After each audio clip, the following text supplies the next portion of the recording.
Voilà, je vais laisser peut-être Sarah, à moins que Sarah va se présenter. Elle vous expliquera mieux son pédigré, puisqu'elle le connaît mieux que moi. Elle vous expliquera aussi ce qu'elle fait et pourquoi elle se présente. Merci Jean-Pierre. D'abord, merci beaucoup pour cette invitation de la section de Tueil, si je ne me trompe pas. Merci pour l'accueil. Je suis arrivée en fin de matinée, Jean-Pierre m'a fait visiter un magasin de producteurs, on a visité une exploitation maraîchage. Donc merci pour ce temps et merci pour l'accueil parce que c'est très agréable d'arriver là, d'avoir des tableaux de l'affichage écrit en gros, ce qui est très important en fait même pour moi parce que c'est beaucoup plus lisible. Donc merci. J'ai pas l'habitude de parler dans un micro mais ça va aller.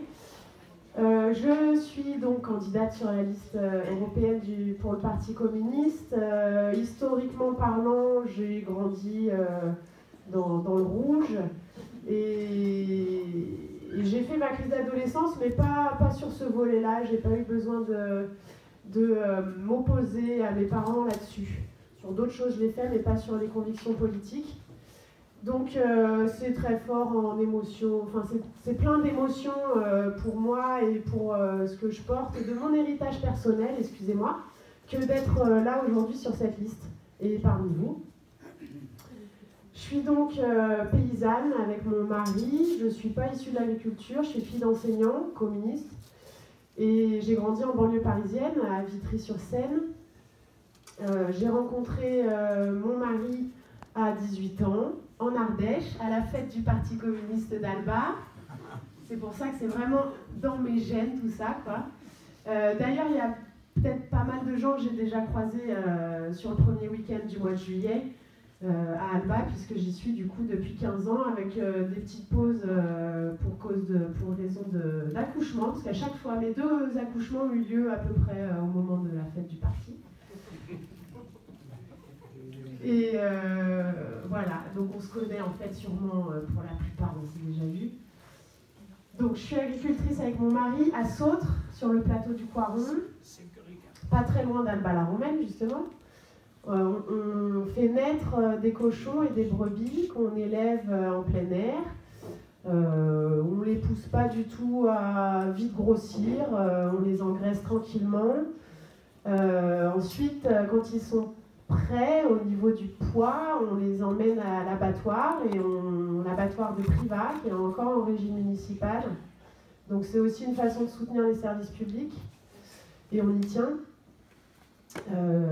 Parce que sur ce sujet-là aussi, c'est compliqué de faire face à l'industrie et aux entreprises privées. Mais en l'occurrence, notre abattoir à Privas est encore en régie publique. On récupère nos carcasses qu'on transforme, c'est-à-dire qu'on découpe notre viande, on fait nos pâtés, nos saucissons, nos maouches, notre boudin, etc. dans notre atelier de transformation à la ferme. Et ensuite, on commercialise tout en vente directe sur les marchés de producteurs, les magasins de producteurs qui se développent de plus en plus dans notre département. Donc on maîtrise la chaîne complète de notre production, de la naissance de l'animal à la vente du produit. Et on essaye de le faire proprement. On n'est pas en label bio, on pourra en reparler plus tard éventuellement, mais on est en agriculture raisonnée. On réduit le plus possible les intrants, on ne traite pratiquement pas nos animaux, à part du vermifuge. On intervient très peu. C'est aussi parce que c'est des races rustiques qui sont adaptées au plein air. Mais c'est un choix de notre part aussi de peu intervenir tant qu'il n'y a pas de problème, en fait. On n'intervient pas. C'est de la prévention ultra douce, quoi. C'est de la prévention sans prévention. Enfin bref, on en reparlera aussi s'il faut. Donc je suis sur cette liste parce que j'habite en milieu rural, parce que je suis une paysanne avec... ma famille et mes amis de la même profession, on se bat au quotidien pour vivre dans nos campagnes.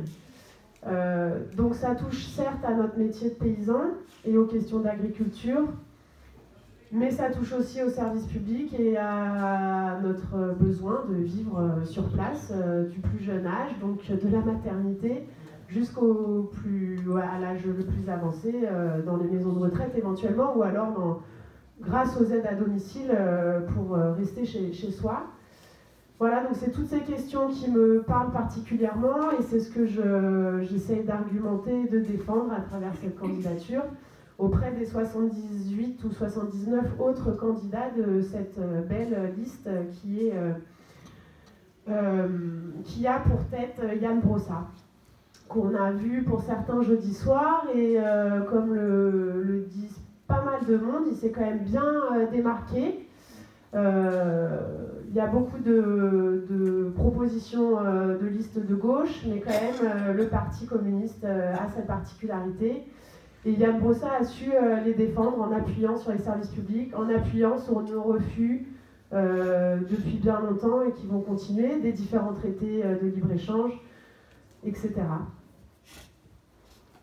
Voilà. Je veux dire de plus pour introduire. La formation de votre mari. Comment ? Est-ce que je peux savoir la formation de votre mari ? Mon mari, il a grandi dans une ferme, il est parti très loin à l'étranger. Enfin non, pas à l'étranger, en Martinique, c'est la France. Il est bûcheron de formation, paysagiste.